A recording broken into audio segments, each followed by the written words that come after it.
Hello everyone, this is Archie Verma and in this video we are going to talk about the gametogenesis in males.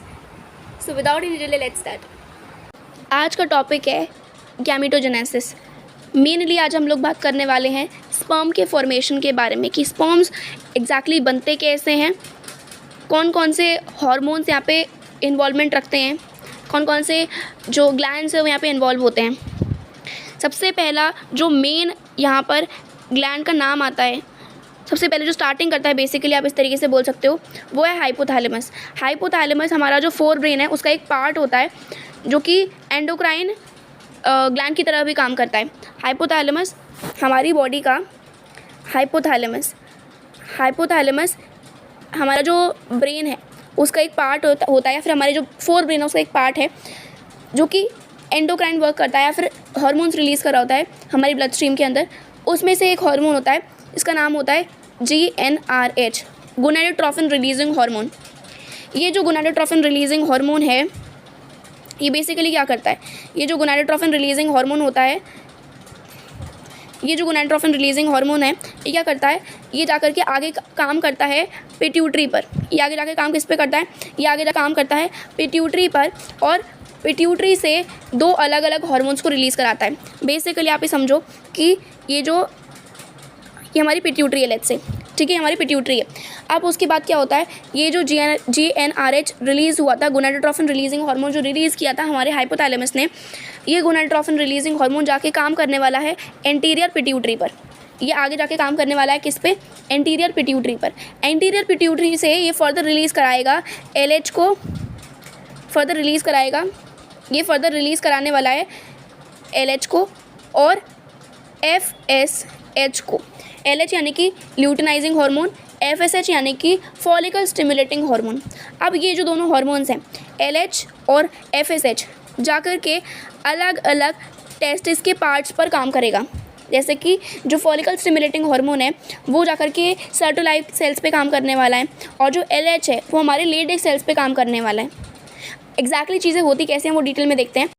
चीज़ें होती कैसे start हैं, मैंने जैसे आपको बताया कि नॉर्मल हमारे पास जो हमारा GnRH है तो वो रिलीज़ हुआ, LH FSH रिलीज़ कराया उसने एंटीरियर पिट्यूटरी से, पोस्टीरियर पिट्यूटरी नहीं, एंटीरियर पिट्यूटरी से। LH ने जाकर के काम कहाँ किया, LH ने जाकर के काम किया लेडिक सेल्स के ऊपर, लेडिक सेल्स के ऊपर। एंड उसी जगह जो हमारे पास हमारा FSH था उसने जाकर के काम किया सर्टोलाई सेल्स के ऊपर। उसने जाकर के काम कहाँ किया, सर्टोलाई, उसने जाके काम कहाँ किया, सर्टोलाई सेल्स के ऊपर, ठीक है। अब इतनी चीज़ तो हमने देख ली। एग्जैक्टली होती कैसी चीज़ें, जैसे मैंने आपको बताया था पहले भी कि हमारा जो टेस्टिस होती है, टेस्टिस के अंदर मतलब जब एक टेस्टिस को कट करोगे, क्रॉस सेक्शन कट करोगे टेस्टिस का, तो आपको देखने को मिलेगा कि यहाँ पे 250 कंपार्टमेंट्स हैं, 250 टेस्टिकुलर लोब्यूल्स हैं। उन टेस्टिकुलर लोब्यूल्स के अंदर 1 से 3 1 to 3 highly coiled seminiferous tubule है। अब अगर आप एक सेमिनिफेरस ट्यूब्यूल का क्रॉस सेक्शन कट करोगे तो आपको देखने को मिलेगा क्या, आपको देखने को मिलेगा स्पर्मेटोगोनिया, आपको देखने को मिलेगा सर्टोलाई सेल्स। ये दो चीज़ें आपको मेनली देखने को मिलती हैं। उसके आसपास यानी कि एक जो टेस्टिकुलर लोब्यूल है, कंपार्टमेंट्स जो है 250, उनके आसपास क्या देखने को मिलेगा, जब आप सेमिनिफेरस ट्यूब्यूल देख रहे हो 1 से 3 हाईली कॉइल्ड, उसके बाद बाहर उसकी सरफेस पे क्या देखने को मिलेगा, आपको देखने को मिलेगा वहाँ पे लेडिक सेल्स, आपको वहाँ पे देखने को मिलेंगे ब्लड वेसल्स, आपको वहाँ पे देखने को मिलेगा इम्यूनोलॉजिकल कॉम्पिटेंट सेल्स, ठीक है। तो हम मेनली बात क्या कर रहे हैं, अभी हम बात कर रहे हैं सिर्फ और सिर्फ सेमिनिफेरस ट्यूब्यूल के अंदर वाली चीज़ के बारे में, ठीक है।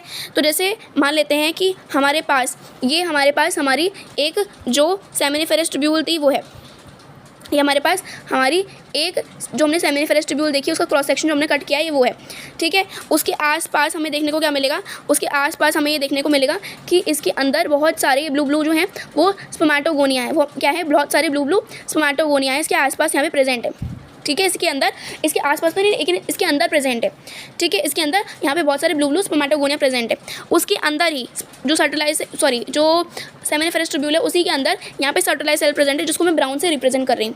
यहाँ पर ये ब्राउन से रिप्रेजेंट करते हुए जो सर्टोलाई सेल्स हैं वो यहाँ पे प्रेजेंट है, ठीक है। अब एग्जैक्टली क्या होता है, ये जो ब्लू से मैंने बनाया है, ये जो मैंने ब्लू कलर से बनाया है, ये हमारे पास हो गए हमारे स्पर्मेटोगोनिया, स्पर्मेटोगोनिया। ये जो स्पर्मेटोगोनिया मैंने बनाए हैं ये एग्जैक्टली क्या कैसे काम करते हैं। ये जो स्पर्मेटोगोनिया है ये प्रीकर्सर सेल की तरह काम करते हैं, या फिर आप बोल दो कि ये जर्म सेल्स हैं जो कि आगे जा कर के जिनके अंदर मियोसिस होने वाला है और आगे जा कर के स्पर्म्स का फॉर्मेशन करने वाले हैं, ये एज द प्रीकर्सर काम कर रहे होते हैं। और उसी जगह ये जो ब्राउन कलर के ये जो सेल्स हैं, ठीक है, ये जो ब्राउन कलर के सेल्स मैंने बनाए हैं इनको बोलते हैं हम लोग सर्टोलाई सेल्स। ये जो ब्राउन कलर के सेल्स मैंने बनाए हैं इनको बोल रहे होते हैं हम लोग सर्टोलाई सेल्स, सर्टोलाई सेल्स। अब ये सर्टोलाई सेल्स कैसे काम करते हैं, ये लोग नर्स सेल की तरह काम करते हैं। ये जो ग्रोइंग स्पर्म्स हैं उनको नरिशमेंट प्रोवाइड करने का काम करते हैं, ठीक है। अब एग्जैक्टली देखना शुरू करते हैं कि चीज़ें इसके अंदर भी होती कैसे हैं। तो जैसे मैंने आपको बताया कि यहाँ पर जो LH है और FSH है वो काम करना शुरू करता है। मान लो कि यहाँ पे FSH आया, FSH हार्मोन ने यहाँ पर आकर के ये जो सर्टोलाई सेल्स हैं, ये जो FSH हार्मोन है इसने आकर के जो ये सर्टोलाई सेल्स हैं इन पे काम करना शुरू कर दिया।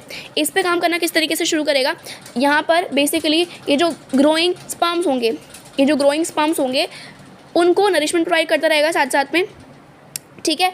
अब वो किस तरीके से वो बाद में देखेंगे, लेकिन मैं आपको बेस बना दे रही हूँ। या फिर वो क्या करेगा, जो ये FSH है वो सर्टोलाई सेल्स पे जाएगा और जो स्पर्म्स हैं उनके नरिशमेंट के लिए काम करना शुरू कर देगा, ठीक है। एंड उसी जगह पे जो हमारा LH था, LH क्या करेगा, ये जो सर्टोलाई सेल्स ये जो सेमिनिफेरस ट्यूब्यूल थे उसके आसपास में यहाँ पर लेडिक सेल्स प्रेजेंट होंगे। लेट्स से ये लेडिक सेल्स हैं, ठीक है, इसके साथ में आसपास में यहाँ पे लेडिक सेल्स प्रेजेंट होंगे। ये इन लेडिक सेल्स पे जाके काम करेगा और यहाँ पर से अलग अलग type of androgens, mainly testosterone का फॉर्मेशन कराएगा। मेनली यहाँ पर टेस्टोस्टेरोन का फॉर्मेशन होगा। अब ये जो एंड्रोजन्स फॉर्म हो रहे हैं ना बेसिकली, ये भी कहीं ना कहीं ये जो स्पर्मेटोजेनेसिस का प्रोसेस है, ये जो स्पर्मियोजेनेसिस का प्रोसेस है, मेनली स्पर्मेटोजेनेसिस बोलना चाहिए आपको। मेनली ये जो एंड्रोजन्स रिलीज़ हो रहे हैं लेडिक सेल से या फिर जो हमारे इंटरस्टिशियल सेल्स हैं उनके थ्रू, ये जो एंड्रोजन्स रिलीज़ हो रहे हैं, स्पेसिफिकली टेस्टोस्टेरोन जो रिलीज़ हो रहा है वो आगे जा कर के ये जो स्पर्मेटोजेनेसिस का प्रोसेस है, या जो ये आप बोल सकते हो फॉर्मेशन ऑफ स्पर्म का जो प्रोसेस है, उसमें कहीं ना कहीं उस प्रोसेस को प्रमोट करता है, ठीक है। अब एग्जैक्टली चीज़ें होती कैसे हैं, या ये जो स्पर्मेटोजेनेसिस है वो एग्जैक्टली होता कैसे है, कैसे स्पर्म फॉर्म होते हैं वो देखते हैं। पहले मैं आपको अपने डायग्राम से एक्सप्लेन करना शुरू करती हूँ, फिर उसके बाद हम लोग वो के डायग्राम पे आएंगे। तो एग्जैक्टली चीज़ें होती कैसे हैं, एग्जैक्टली लेट्स से कि हमारे पास अभी हम यही मान रहे हैं कि अभी हम लोग जो सेमिनिफेरस ट्यूब्यूल का जो क्रॉस सेक्शन था उसके अंदर देख रहे हैं। तो लेट्स से कि हमारे पास हमारी ये सेमिनिफेरस ट्यूब्यूल है। लेट्स से हमारे पास ये हमारी सेमिनिफेरस ट्यूब्यूल है। अब इस सेमिनिफेरस ट्यूब्यूल के अंदर मैंने जैसे आपको बताया था पहले भी, यहाँ पर हमें देखने को मिल रहा है बीच बीच में ये जो स्पर्मेटोगोनिया थे वो, ठीक है, ये स्पर्मेटोगोनिया में देखने को मिल रहे थे और बीच बीच में हमारे पास हमें यहाँ पे सर्टोलाई सेल्स देखने को मिलेंगे बहुत सारे। यहाँ पे मैंने बना दिए ये ग्रीन कलर में सर्टोलाई सेल्स। अब उसके बाद में यहाँ पे क्या होगा एग्जैक्टली आप ये देखना शुरू करो। ये जो स्पर्मेटोगोनिया है, ये जो स्पर्मेटोगोनिया है ये क्या करेगा, इसकी जो प्लॉइडी है बेसिकली वो भी 2n की प्लॉइडी है। ये अपना नंबर इंक्रीज़ करेगा, नॉर्मली, बिकॉज एक मेल के अंदर जो स्पर्मेटोजेनेसिस का प्रोसेस है वो लाइफ टाइम होना है, वो जनरली लाइफ टाइम ही होना है। तो इस वजह से उसका नंबर इंक्रीज़ करना बहुत ज़्यादा इंपॉर्टेंट है।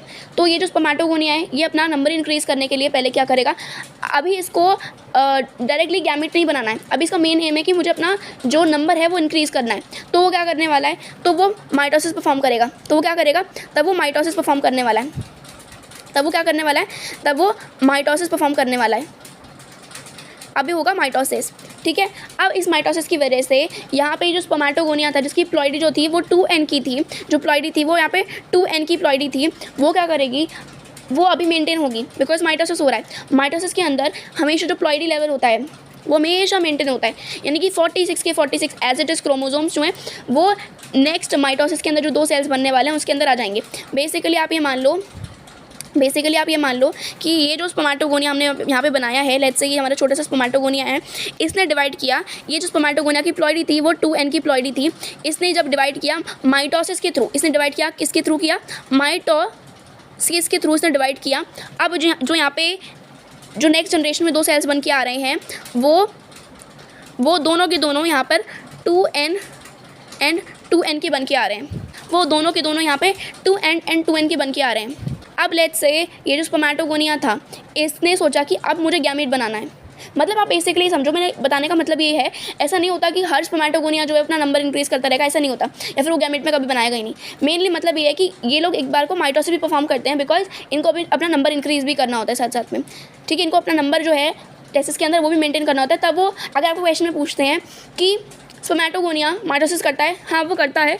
क्यों करता है? क्योंकि उसे अपना नंबर जो है वो मेंटेन रखना है इस टेस्टिस के अंदर, ठीक है, बिकॉज उसको इन फ्यूचर भी गैमेट्स बनाने हैं, ठीक है, पहली चीज़। देन दूसरी चीज़ क्या आती है? दूसरी चीज़ ये आती है कि क्या जो हमारा जो स्पर्मेटोगोनिया है वो क्या सिर्फ और सिर्फ माइटोसिस परफॉर्म करता है? तो नहीं, मियोसिस भी होता है, बिकॉज ऑब्वियसली बात है यहाँ पे गैमेट्स भी बनने हैं।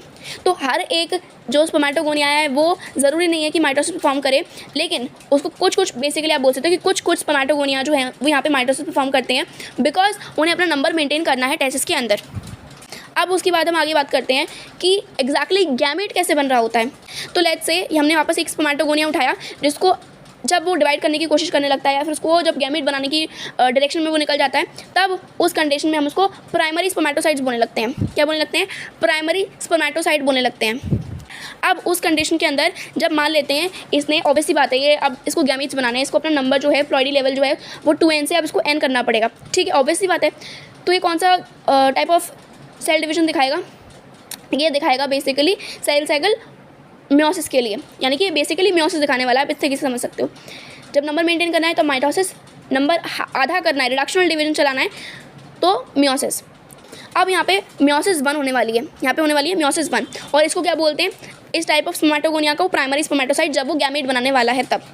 अब लेट्स से यहाँ पर ये 2n का जो प्लॉइडी लेवल लेके ये साथ में चल रहा था, इसके साथ में क्या हुआ एग्जैक्टली? इसके साथ में ये हुआ कि इसने ये फर्स्ट मियोसिस डिवीजन है एंड यहाँ पर इसको बोल रहे हैं हम लोग प्राइमरी स्पर्मेटोसाइट, ठीक। अब इसे जब डिवाइड किया पहली बार में, लेट्स से हम इसने पहली बार में डिवाइड किया, प्राइमरी स्पर्मेटोसाइट के तौर पे इसने डिवाइड किया, ठीक है। फर्स्ट मियोसिस डिवीजन जब हुआ, यहाँ पर बने 2 सेल, यहाँ पे कितने सेल बने? 2, लेकिन फर्स्ट मियोसिस डिवीजन या फिर जो फर्स्ट रिडक्शनल डिवीजन था वो हो गया है।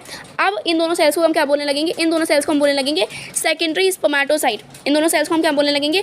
Secondary spermatocytes. अब ये रिडक्शनल डिवीजन पहली बार में हो चुका है। जो हमारे पास 2 सेल्स बने हैं वो दोनों के दोनों का प्लॉइडी लेवल हो जाएगा n एंड n, ठीक है। दोनों का जो प्लॉइडी लेवल हो जाएगा वो हो जाएगा n एंड n। उसके बाद जब आप बात करोगे डिवाइड करने की फर्दर, तो चीज़ें कैसे होने वाली हैं? तो यहाँ पे क्या करने वाले हैं, ये हर एक सेल जो है वो अपने आप को 2 में डिवाइड करेगा, ठीक है। तो फर्दर कैसे बनने वाले हैं? तो फर्दर बनने वाले हैं, इसका एक ऐसे बनेगा, इसका ऐसे बनेगा, इसका ये एंड इसका ये, ठीक है। अब यहाँ पर क्या होने वाला है? अब यहाँ पर जो सेकंड रिडक्शनल डिवीजन होगा, यहाँ पे ऑब्वियसली बात है ये जो मियोसिस था, मियोसिस में ये फर्स्ट रिडक्शनल डिवीजन हो गया। अब ये वाला जो होने वाला है, ये सेकंड रिडक्शनल डिवीजन होने वाला है। लेकिन ये जो सेकंड रिडक्शन, मतलब आप बोल सकते हो कि ये सेकंड मियोसिस होने वाला है, सेकंड रिडक्शनल डिवीजन नहीं बोलना चाहिए, लेकिन यहाँ पे ये सेकंड मियोसिस होने वाला है, ठीक है। और हमें पता होना चाहिए कि जो सेकंड मियोसिस होता है या फिर जो मियोसिस 2 होता है, वो उसमें जो प्लॉइडी लेवल रहती है वो मेंटेन रहती है। जो हमारे पास फर्स्ट मियोसिस होती है उसके अंदर जो हमारा प्लॉइडी लेवल होता है वो आधा हो जाता है, लेकिन जो सेकंड मियोसिस होती है, सेकंड मियोसिस डिवीजन होता है, उसके अंदर जो प्लॉइडी लेवल रहता है वो मेंटेन रहता है। तो जैसे मैंने बताया आपको, तो यहाँ पर जितने भी सेल्स वापस डिवीजन होकर बनेंगे इस बार, वो चारों के चारों सेल्स जो होंगे वो n ही रहेंगे। अब ये n हम क्यों बना रहे हैं? लेट्स से यहाँ पे जो ये स्पर्म अभी बना नहीं है स्पर्म, ठीक है। अब ये जो स्पर्म्स बने हैं, लेट्स से ये स्पर्म है, ठीक है। ऑब्वियसली पता है स्पर्म का जो प्लॉइडी लेवल होता है वो n रहता है। अब मान लेते हैं कि यहाँ पे एक ओवम बना है, ठीक है, उसका भी ऑब्वियसली बात है n ही होगा।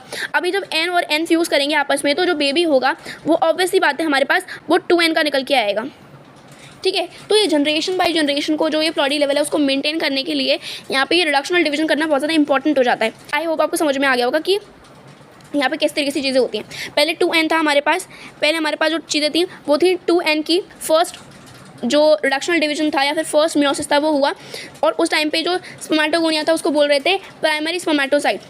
फर्स्ट डिवीजन कंप्लीट हुआ, 2 सेल्स हमारे पास बने, उन दोनों सेल्स को हमने बोलना शुरू कर दिया सेकेंडरी स्पर्मेटोसाइट। सेकेंडरी स्पर्मेटोसाइट का सेकंड डिवीजन हुआ। बेसिकली मियोसिस 2 के अंदर जब वो गया तो यहाँ पे 4 सेल बने, हर एक सेल ने 2 सेल बनाए, तो कुल मिला के जो एकदम आप बोल सकते हो फाइनल सेल बने, या जो कुल मिला के जो लास्ट में जितने सेल बने वो 4 बने। यानी कि एक स्पर्मेटोसाइट से, एक प्राइमरी स्पर्मेटोसाइट से हमारे पास 4 फाइनल स्पर्म्स या फिर 4 स्पर्मेटिड्स बन रहे हैं। अभी पूरा कंप्लीट नहीं हुआ है पर मैं बता रही हूँ आपको। अगर ऐसे क्वेश्चन बहुत जनरली देखे जाते हैं कि आपसे पूछ सकते हैं कि मान लो आपके पास जो है 4 प्राइमरी स्पर्मेटोसाइट्स हैं तो कितने फाइनल स्पर्म्स बनेंगे। तो अगर 1 से 4 बन रहे हैं तो 4 से 16 बनेंगे। इस तरीके से आपको करना होता है बेसिकली। हो सकता है आपसे इसे पूछें कि अगर हमारे पास एक प्राइमरी स्पर्मेटोसाइट है तो हमारे पास कितने सेकेंडरी स्पर्मेटोसाइट बनेंगे। ऑब्वियसली बात है 2 बनेंगे। एक प्राइमरी स्पर्मेटोसाइट के साथ में हमारे पास 2 सेकेंडरी स्पर्मेटोसाइट बन रहे हैं। एक प्राइमरी स्पर्मेटोसाइट के साथ में हमारे पास 4 स्पर्म्स बन रहे हैं। ठीक है, I think I am clear to you. उसके बाद में अब जितने ये सेल्स बने हैं, ये जो फाइनल सेल्स बने हैं हमारे पास, ये जो हमारे पास फाइनल सेल्स बने हुए हैं 4, ये फाइनल सेल्स अभी कंप्लीटली डायरेक्टली स्पर्म नहीं बोल सकते आप इनको। अभी इनको नरिशमेंट करना है, अभी इनको थोड़ा ग्रोथ की रिक्वायरमेंट है। तब अभी बिना ही जब ग्रोथ नहीं हुई इनकी, अभी इनका कोई डेवलपमेंट नहीं हुआ है, ठीक है, तब उस कंडीशन में हम इनको क्या बोलते हैं, अभी हम इनको बोलेंगे स्पर्मेटिड। इनको क्या बोलेंगे अभी हम लोग इनको बोलेंगे स्पर्मेटिड। ठीक है, अभी हम इनको क्या बोलेंगे स्पर्मेटिड।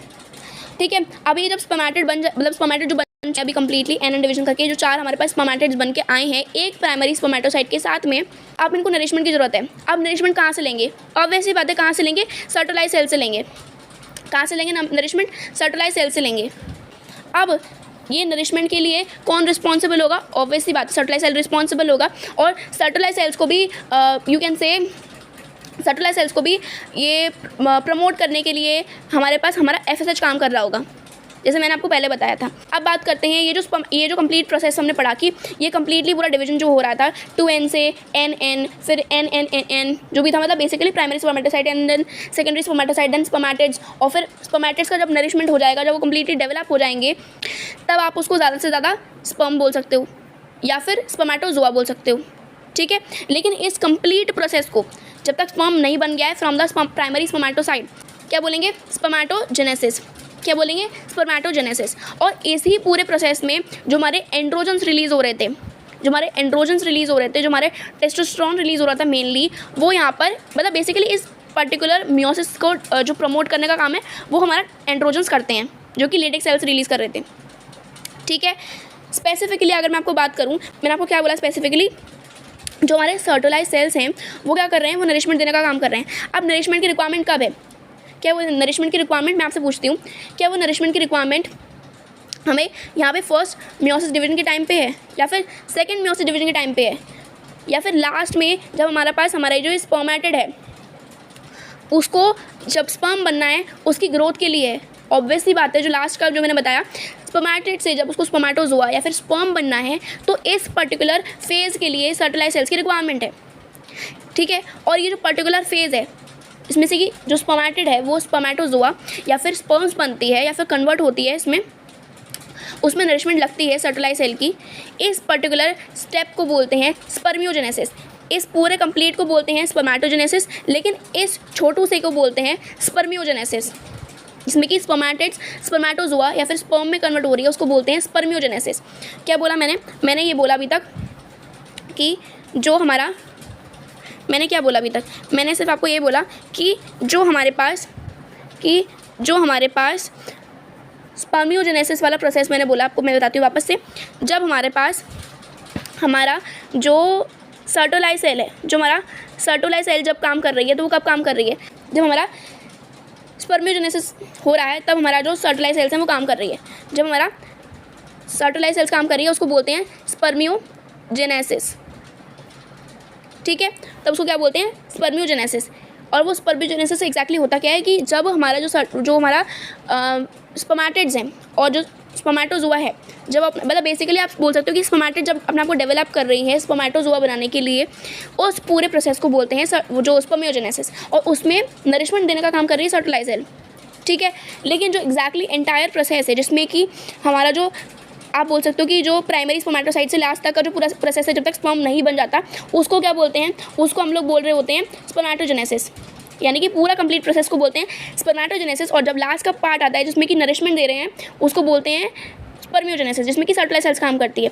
और स्पर्मेटोजेनेसिस के लिए हमारे पास कुल मिला के क्या आता है, हमारे लेटेक्स सेल से निकलने वाला टेस्टोस्टेरोन उसके लिए रिस्पॉन्सिबल होता है। ठीक है, तो कंप्लीट डेवलपमेंट के लिए कौन आता है, कंप्लीट डेवलपमेंट के लिए आता है हमारे पास कंप्लीट डेवलपमेंट के लिए कौन आता है हमारे पास, जो हमारा टेस्टोस्टेरोन है, वो टेस्टोस्टेरोन, वो किसके लिए काम करता है, वो काम करता है जब हम लोग बात कर रहे होते हैं स्पर्मेटोजेनेसिस की, स्पर्मेटोजेनेसिस की, जब हम बात करते हैं सर्टोलाइज सेल्स के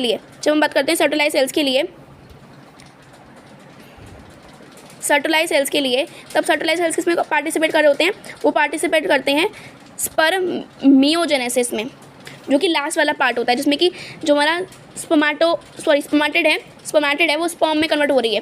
पूरा प्रोसेस बोलते हैं स्पर्मेटोजेनेसिस, और जो बाद का प्रोसेस जिसमें कि वो एग्जैक्टली नरिशमेंट का काम आता है, डेवलपमेंट का काम आता है, उसको बोलते हैं स्पर्मियोजेनेसिस। ठीक है, उसके बाद में एनसीईआरटी पढ़ लेते हैं हम लोग, और अगर कुछ चीज़ होंगी तो मैं आपको बता दूंगी बीच बीच में। The primary sex organs, the testis in the mails and the ovaries in the females produce gametes. ठीक है, जैसे हम लोगों ने पहले देख लिया, that is sperm and ovum respectively bye the process called the gametogenesis. Gametogenesis का बेसिकली मतलब ही होता है कि हम लोग गैमीट्स का फॉर्मेशन कर रहे हैं। तो आज हम लोग देखने वाले हैं मेनली स्पर्म का फॉर्मेशन के बारे में, जिसको बोलते हैं स्पर्मेटोजेनेसिस, जिसमें हम लोग ने पढ़ा कि टेस्टोस्टेरोन बहुत ज़्यादा इंपॉर्टेंट रोल प्ले कर रहा होता है, और स्पर्मियोजेनेसिस वाले पार्ट में कौन प्ले करता है रोल, वो आप कमेंट करके बताओ। In testis the immature male germ cells spermatogonium produce sperms by spermatogenesis that begins at puberty। Obviously बात है, मेल और फीमेल के अंदर ये जो गैमेट्स बनाने का मतलब आप ये बोल सकते हो कि फीमेल के अंदर गैमेट्स बनाने का तो नहीं, लेकिन गैमेट्स को मैच्योर करने का काम जो है वो प्यूबर्टी में शुरू हो जाता है, या फिर जो मेंस्ट्रुअल साइकिल है वो मेनली प्यूबर्टी में स्टार्ट हो जाती है। लेकिन मेल्स के अंदर जो गैमेट का फॉर्मेशन है, आप पहले इतना याद रखो कि गैमेट का जो फॉर्मेशन है, बिकॉज अभी तक सिर्फ और सिर्फ जो प्राइमरी स्पर्मेटोसाइट्स थे या जो स्पर्मेटोगोनिया था वही पढ़ा था ना, गैमेट्स अभी तक नहीं बने थे, तो आप इस तरीके से ध्यान रखो। लेकिन जो एक्जैक्टली चीज़ होगी वो हम फीमेल्स के अंदर बाद में देखेंगे। तो वो एक्जैक्टली कब शुरू होता है, मेल्स के अंदर, प्यूबर्टी के अंदर। The spermatogonium, singular spermatogonium, present on the inside wall of seminiferous tubules, multiply by the mitotic division and increase in number. Each spermatogonium is diploid and contains 46 chromosomes. Some of the spermatogonia called primary spermatocytes periodically undergo meiosis. इसमें बताया आप primary spermatocyte completes the first meiotic division, reductional division, leading to formation of 2 equal haploid cells, जैसे मैंने आपको completely diagram के अंदर दिखाया, called secondary spermatocytes। ठीक है, which have only 23 chromosomes। Obviously बात है, प्लॉइडी थी स्टार्टिंग में 2n की, 46 क्रोमोसोम के साथ में चीज़ें आधी बट रही हैं, तो ऑब्वियसली बात है 23 इधर। ठीक है, the secondary spermatocytes undergo the second meiotic division to produce 4 equal haploid spermatids. Obviously बात है, देखो यहाँ पे एक बहुत इंपॉर्टेंट चीज़ है, इसमें लिखा हुआ है 4 इक्वल हैप्लॉइड स्पर्मेटिड्स। जैसे हमें देखने को मिला कि यहाँ पे जो चारों के चारों लास्ट में सेल बने थे, या फिर हमारी जो सेकेंडरी स्पर्मेटोसाइट की कंडीशन भी थी, उसमें जो दोनों सेल्स थे वो इक्वल थे साइज़ में। ऐसा कुछ नहीं लगा, हो सकता है मैं डायग्राम में आपको थोड़ा सा दिख रहा हूँ अंतर, लेकिन एक्जैक्टली क्या होता है कि जो चारों सेल्स बनते हैं ना, या फिर जो इवन सेकेंडरी स्पर्मेटोसाइट की कंडीशन में जो डिवीजन में भी सेल बनते हैं, वो सारे के सारे सेम साइज़ के होते हैं, सेम अमाउंट ऑफ, उनमें लास्ट में जो नंबर ऑफ क्रोमोसोम होते हैं वो सेम होते हैं, नंबर ऑफ क्रोमोसोम सेम देखने को मिलेगा, जो साइटोप्लाज्म का कंटेंट होगा वो सेम देखने को मिलेगा, सब चीज़ सेम होती है, चारों के चारों इक्वल बनते हैं। ठीक है, लेकिन जब हम बात करेंगे फीमेल्स के अंदर तो वो चीज़ें इक्वल नहीं होती, वहाँ पर चीज़ें अलग अलग होती हैं। तो आपको इतना ध्यान रखना है, अगर बात करते हैं कभी आपको डिफरेंस पूछ ले जाए तो आप बोल सकते हो कि यहाँ पर जो गैमेट्स बनते हैं वो चारों के चारों इक्वल बनते हैं, फिर जो डिवीजन होता है ना, तो जो भी सेल्स बन रहे होते हैं वो सारे के सारे इक्वल साइज़ के होते हैं, सबके अंदर सेम अमाउंट ऑफ क्रोमोसोम्स होते हैं, सबके अंदर सेम अमाउंट ऑफ प्लॉइडी होती है। ठीक है, आप इस तरीके से बोल सकते हो। साथ ही साथ में आप ये भी बोल सकते हो कि ये जो स्पर्मेटोजेनेसिस का प्रोसेस होता है ना, वो मेल्स के अंदर प्यूबर्टी के टाइम पे ही शुरू होता है, स्टार्टिंग में। और दूसरी चीज़ आप बोल सकते हो कि जब आप बात करते हो ये स्पर्मेटोजेनेसिस लाइफ लॉन्ग चलता रहता है मेल्स के अंदर, चाहे वो बहुत ज़्यादा कम हो जाए अमाउंट में, लेकिन वो चलता रहता है कॉन्टिन्यूसली, लाइफ टाइम चलता है। उसी जगह जो फीमेल्स के अंदर आप बात करते हो तो वहाँ पर जो ये डिवीजन होता है वो इक्वल नहीं होता, वहाँ पे अनइक्वल डिवीजन होता है। वो हम देखेंगे जब, तब मैं आपको अच्छे से और बताऊंगी, लेकिन वहाँ पे आप याद रख सकते हो कि वहाँ पे अनइक्वल डिवीजन होता है। एंड साथ ही साथ में ये जो फीमेल्स के अंदर ये जो गैमेटोजेनेसिस का प्रोसेस होता है वो एम्ब्रियोनिक स्टेजेस में, जब वो मदर की वूम में खुद थी बेबी, तभी उसके अंदर स्टार्ट हो जाता है गैमेटोजेनेसिस का प्रोसेस, पहली चीज़। देन दूसरी चीज़ आती है कि ये जो जैसे हम लोग पहले बात कर चुके हैं स्टार्टिंग में, कि जो फीमेल होती है उसकी जो मेंस्ट्रुअल साइकिल होती है वो 50 to 55 की एज में आते आते बंद हो जाती है और इसको बोलते हैं मेनोपॉज। ठीक, तो इस तरीके से थोड़ा बहुत डिफरेंस आप लिख सकते हो, बता सकते हो किसी को अगर कोई आपसे पूछता है तो, इन केस। उसके साथ साथ में हम आगे पढ़ना शुरू करते हैं। तो आप मेनली यहाँ पे फोकस करोगे, यहाँ पे 4 इक्वल हैप्लॉइड स्पर्मेटिड्स बनते हैं। स्पर्मेटिड्स जब जो स्पर्म है, जैसे स्पर्म बनने थे तो स्पर्म आप एक बोल सकते हो बहुत ज़्यादा डेवलप स्टेज है कि अब उसके पास एक कैपेसिटी आ गई है कि वो एक ओवा के साथ फ्यूज़ कर सकता है। लेकिन जब वो डेवलप नहीं है, तो ज़्यादा ग्रोथ, उसकी ग्रोथ अच्छी नहीं है, तब आप उसको बोलोगे स्पर्मेटिड, जब उसका डेवलपमेंट इतने अच्छे से नहीं हुआ है। तो हम आगे पढ़ना शुरू करते हैं। What would be the number of chromosome in the spermatids? Obvious सी बात है 23 क्रोमोसोम्स होंगे यहाँ पे स्पर्मेटिड्स, बिकॉज स्पर्म से पहले वाली स्टेज है। डेवलपमेंट जब होता है ना स्पर्मेटिड से, या फिर जो डेवलपमेंट बोला है जो ग्रोथ होती है स्पर्मेटिड से हमारे स्पर्म तक की, या फिर जो स्पर्मेटोज हुआ है तब तक की। एक बात तो बता दूँ, स्पर्म्स और स्पर्मेटोज हुआ एक ही चीज़ है, नाम बस 2 दे रखे हैं। तो ये जो डेवलपमेंट होता है या जो ग्रोथ होती है बेसिकली, उसमें कुछ अमाउंट या फिर कुछ न्यूट्रिशन दिया जाता है। ऐसा नहीं होता कि कुछ अमाउंट ऑफ क्रोमोसोम्स प्रोवाइड कर देंगे हम, ऐसा नहीं होता। तो नंबर ऑफ क्रोमोसोम्स होंगे वो जितने स्टार्टिंग में, मतलब जैसे मैंने बताया आपको डिवीजन करके, वैसे ही उतने के उतने रहते हैं, यानी कि 23 रहते हैं। तो इस क्वेश्चन का आंसर हो गया 23 क्रोमोसोम्स यहाँ पे रहते हैं, प्लॉइडी रहती है यहाँ पे N। आगे बात करते हैं। The spermatids are transformed into spermatozoa sperms by the process called the spermiogenesis। जैसे मैंने आपको बताया, after spermiogenesis sperms heads become embedded in the Sertoli cells and are finally released from the seminiferous tubules by the process called spermiation। तो exactly चीज़ें कैसे होती हैं मैं आपको बता देती हूँ कि लेट्स से मैंने आपको जैसे बताया कि न्यूट्रिशन प्रोवाइड करने के लिए हमारे पास सर्टोलाई सेल्स का दूसरा नाम होता है नर्व सेल्स, वो काम कर रही होती हैं, वो न्यूट्रिशन प्रोवाइड कर रही होती हैं ताकि ये जो स्पर्मेटिड्स हैं वो अपने आप को ग्रो करके स्पर्मेटोजोआ या फिर स्पर्म्स में कन्वर्ट कर लें।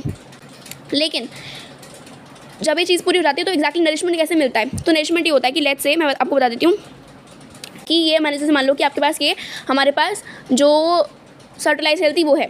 अब एग्जैक्टली मान लो कि ये जो डेवलपमेंट हो रहा है धीरे धीरे करते करते वो हो रहा है, मतलब मान लो कि ये जो नरिशमेंट था हमारा जो स्पर्म था, मतलब आप समझो कि स्पर्मेटिड था, स्पर्मेटिड से जब वो स्पर्म में कन्वर्ट हो रहा है, स्पर्मियोजेनेसिस जब हो रहा है, तो ऑब्वियसली बात है नरिशमेंट कौन दे रहा है? सर्टोलाई सेल दे रही है। अब मान लो कि कम्प्लीटली स्पर्म बन चुका है, कम्प्लीटली डेवलपमेंट हो चुका है, तब क्या होता है? तब उसके एग्जैक्टली बात क्या होता है कि ये जो स्पर्म बना है, लेट्स से ये स्पर्म है मान लेते हैं, ये क्या करता है अपना जो इसका हेड है, जो स्पर्म का हेड है, यानी कि ये वाला जो पार्ट है गोल गोल, ये क्या करेगा इसके अंदर एम्बेड कर लेगा, इसके अंदर डाल देगा कम्प्लीटली, और ये कम्प्लीटली जो स्पर्म बना हुआ है ये सेमिनिफेरस ट्यूब्यूल से बाहर निकल जाता है। ये जो है सेमिनिफेरस ट्यूब्यूल जिसमें ये पड़ा था, जिसने अपना इसके अंदर इसने अपना डेवलपमेंट दिखाया, उससे बाहर निकल जाता है। ऑब्वियसली बात है सेमिनिफेरस ट्यूब्यूल खुद में भी एक ट्यूब्यूल है, आप ये दिमाग लगाओ ना कि वो एक खुद पाइप जैसा स्ट्रक्चर है, उसके अंदर से बाहर निकल जाता है बेसिकली। और इसी प्रोसेस को हम लोग बोलते हैं स्पर्मिएशन। क्या बोलते हैं? उसी को हम बोलते हैं spermiation.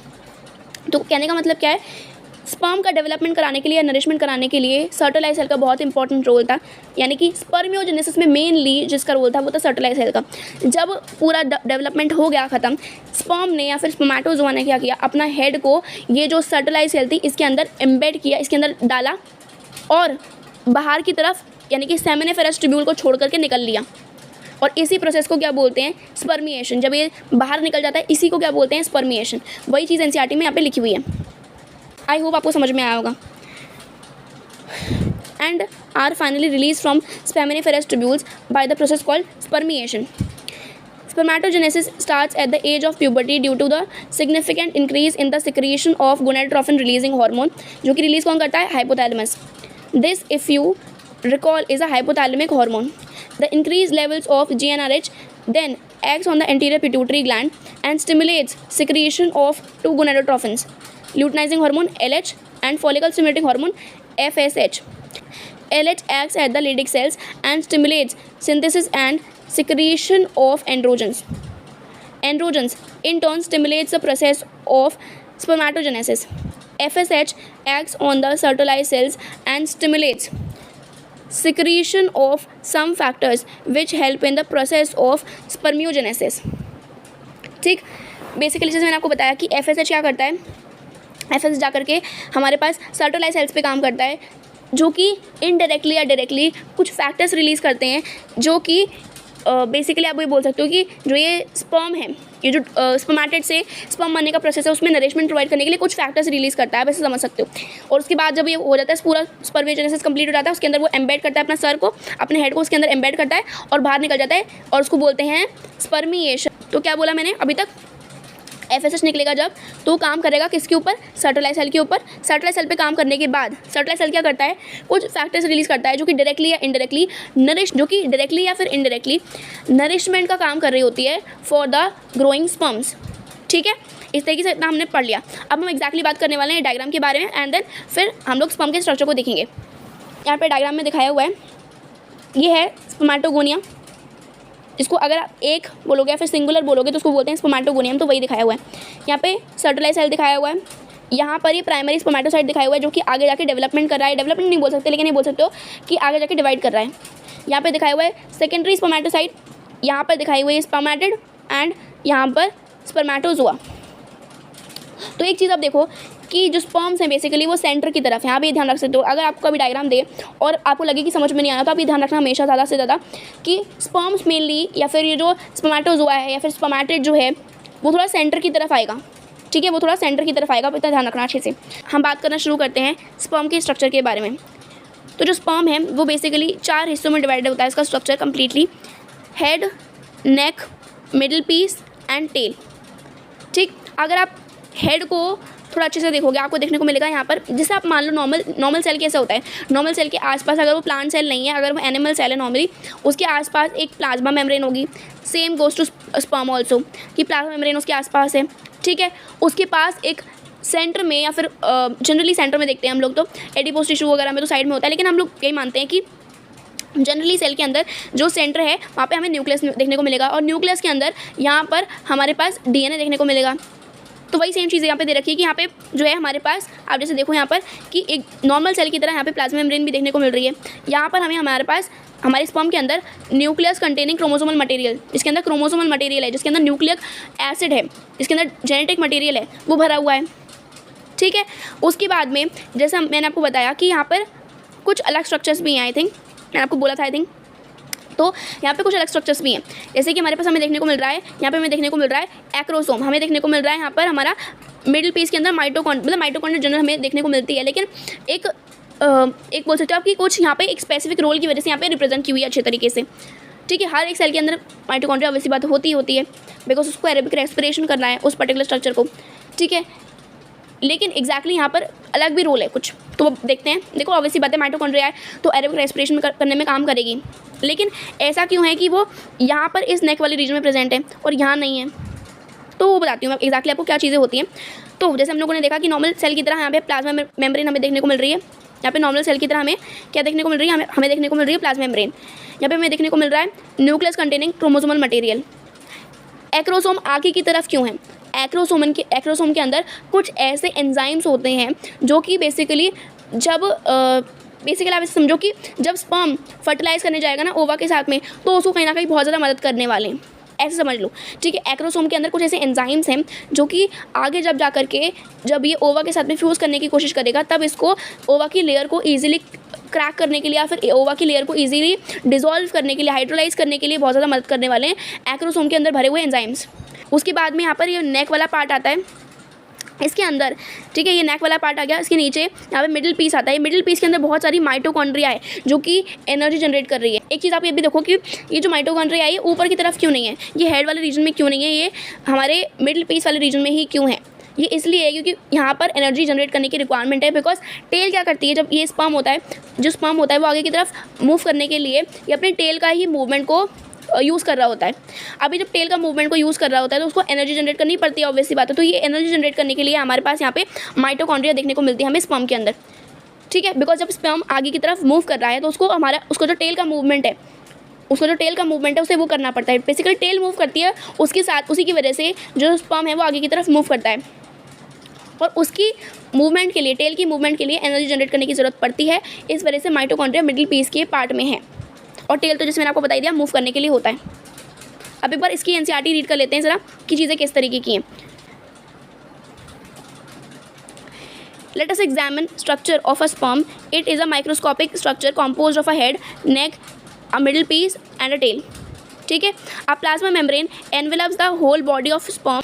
The sperm head contain an elongated haploid nucleus. Obviously बात है हैप्लॉइड न्यूक्लियस ही होगा, बिकॉज स्टार्टिंग में जैसे डेवलपमेंट करके आए हैं वैसे ही हम समझ सकते हैं आराम से। The anterior portion of which is covered by a cap like structure, acrosome. The acrosome is filled with enzymes that help fertilization of the ovum. The middle piece possesses numerous mitochondria which produce energy for the movement of tail that facilitate sperm motility essential for fertilization. और इस movement को बोलते हैं whiplash movement, जो कि NCERT में नहीं है बट मैंने आपको बता दिया जस्ट। ओके उसके बाद क्या होता है, the human male ejaculates about 200 to 300 million sperms during a coitus, of which for normal fertility at least 60% sperms must have normal shape and size, and at least 40% of them must show vigorous motility. Sperms released from the seminiferous tubules are transported by the accessory ducts. Secretion of epidermis, vas deferens, seminal vesicle, and prostate are essential for maturation and motility of sperms. The seminal plasma, along with the sperms, constitute the semen. The function of male accessory ducts and glands are maintained by the testicular hormones androgens. देखो simply बात यही है कि androgens जो release होते हैं, जिसका main part जो है, फिर जो मेन एंड्रोजन की बहुत सारी कैटेगरी है, इसमें मेन एंड्रोजन आता है टेस्टोस्टेरोन, जो कि ये जो एक्सेसरी ग्लैंड्स होती हैं, जो एक्सेसरी डक्ट्स होती हैं, उनके मेंटेनेंस में काम कर रहा होता है। ये जैसे मैंने आपको बताया था, जो ये एक्सेसरी ग्लैंड्स हैं ये बहुत सारी सिक्रेशंस रिलीज़ कर रही होती हैं। प्रोस्टेट ग्लैंड होती है, सेमाइनल वेसिकल होती है, ये कहीं ना कहीं इस स्पर्म का मैच्योरेशन के काम में भी पार्टिसिपेट करती हैं। और इवन आप ये भी पढ़ोगे कहीं ना कहीं इसको नरिशमेंट भी देती हैं, और इसकी मोटिलिटी के लिए बहुत ज़्यादा रिस्पॉन्सिबल होती हैं, इसकी हेल्थ के लिए बहुत ज़्यादा रिस्पॉन्सिबल होती हैं। ये बहुत ज़्यादा इंपॉर्टेंट रोल है। और साथ ही साथ में ऐसा नहीं कि खाली जो सीमेन निकलता है उसमें स्पर्म ही होता है, उसमें इनकी सिक्रेशंस भी होती हैं, ठीक है। उसके साथ साथ में ये जो पर्टिकुलर पार्ट है जिसमें ये डेटा लिखा हुआ है 200-300, ये बताऊंगी मैं भी। लेकिन आगे का आप सुनो कि जैसे हम लोगों ने पढ़ा था कि हमारे जो मेल रिप्रोडक्टिव सिस्टम होता है उसके अंदर मेल एक्सेसरी ग्लैंड्स होती हैं, मेल एक्सेसरी डक्ट्स होती हैं। तो ये डक्ट्स जो होती हैं वो बेसिकली आप समझ लो कि जो सीमेन का ट्रांसपोर्ट, सीमेन तो नहीं लेकिन जो मेनली स्पर्म का ट्रांसपोर्ट है उसमें बहुत ज़्यादा इंपॉर्टेंट रोल प्ले कर रही होती है, जैसे हम लोग पहले पढ़ चुके हैं। और उसी जगह पे जो मेल एक्सेसरी ग्लैंड्स होती हैं, प्रोस्टेट ग्लैंड, सेमाइनल वेसिकल, ये लोग क्या कर रही होती है, ये लोग अपनी सिक्रेशंस रिलीज़ कर रही होती है। एपिडाइमिस भी इवन, वास डिफरेंस भी इवन, ये क्या कर रही होती है, ये स्पर्म का मैच्योरेशन में, मोटिलिटी में उसको नरिशमेंट प्रोवाइड कर रही होती है। इस तरीके से आप ध्यान रख सकते हो। एग्जैक्टली इस डेटा में ये दिया हुआ है कि एक ह्यूमन मेल, एक जो नॉर्मल ह्यूमन मेल होता है वो कितना इजैकुलेट कर पाता है, वो 200 से 300 मिलियन स्पर्म्स को इजैकुलेट कर पाता है। वो क्या करता है, वो 200 से 300 मिलियन स्पर्म्स को इजैकुलेट करता है, जिसमें से भी जो 60% है उनका नॉर्मल शेप और साइज़ होना चाहिए, और उनमें से भी ये जो 60% हो गया उसका भी 40% जो फर्दर बचते हैं उनके पास विगरस मोटिलिटी होनी चाहिए। तभी वो एक इंसान जो है वो नॉर्मल फर्टिलिटी के साथ रह सकता है। मतलब आप बोल सकते हो कि तभी वो फर्टाइल है। मतलब कहने का क्या है, मतलब का कहने का कितना सिर्फ इतना है कि एक इंसान, एक नॉर्मल मेल को 200 से 300 मिलियन स्पर्म्स, 200 से 300 मिलियन स्पर्म्स को इजैकुलेट करना होता है। अब ये जो 200 से 300 मिलियन स्पर्म्स भी हैं, ये जो 200 से 300 मिलियन स्पर्म्स भी हैं, उसके अंदर भी यहाँ पर 60% के पास अच्छा खासा शेप और साइज़ होना चाहिए। और इस 60% के अंदर भी जो 40% निकल के आता है वो जो होने चाहिए उनके पास विगरस या फिर अच्छी खासी मोटिलिटी होनी चाहिए फर्टिलाइजेशन के लिए। तभी एक इंसान जो है या फिर एक जो मेल है उसको हम लोग फर्टाइल बोल सकते हैं। So this was all about this video. आज हम लोगों ने कवर कर लिया about the gametogenesis of male. कल हम लोग बात करेंगे about the gametogenesis of the female. Thank you.